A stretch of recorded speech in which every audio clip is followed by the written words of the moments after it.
В городе Удачный Мирнинского района завершается ремонт проезжей части от больницы до Стеллы со стороны аэропорта. На очереди дорога от 20 до 31 дома. Жители города уже успели оценить преимущества ровных дорог. О том, как преображается Удачный, смотрите в сюжете Анны Потах.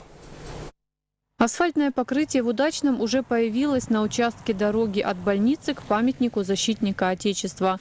Кроме того, забетонировали площадку перед детским садом «Алмазик» и дорогу к нему. Работы проводят специалисты строительно-монтажного комплекса «Юбилейный». Они уже успели хорошо себя зарекомендовать во время ремонта дороги от поселка Надежный к микрорайону Новый город.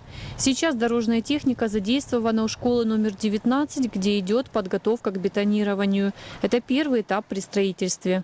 Мы сейчас делаем гладкую поверхность под устройство бетонной дороги, то есть подстилающего слоя. Укладывается бетонная смесь, сверху уже идет асфальтобетонная смесь. Совсем скоро от 20-го дома до 31-го появится дорожное полотно шириной 6 метров. На ближайшие 2 года в планах у администрации города заасфальтировать и остальную часть этой территории. Предусмотрели и ремонт внутриквартальных дорог, а также тротуаров. На данном этапе осталось сделать участок от 20 до 31 дома, асфальтобетон, от площади 60 лет Победы до Стеллы Удачной на полярной дороге, которая идет. Ровный асфальт уже успели оценить местные жители, ведь город преображается на их глазах. А хорошие дороги – именно то, о чем мечтали в Удачном много лет. Хорошие дороги. Нравится.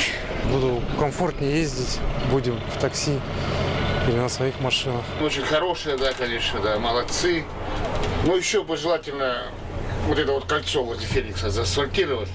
Гарантию строители дорог дают на 3 года. По словам специалистов, сильные морозы и снег никак не повлияет на качество дорожного покрытия в будущем.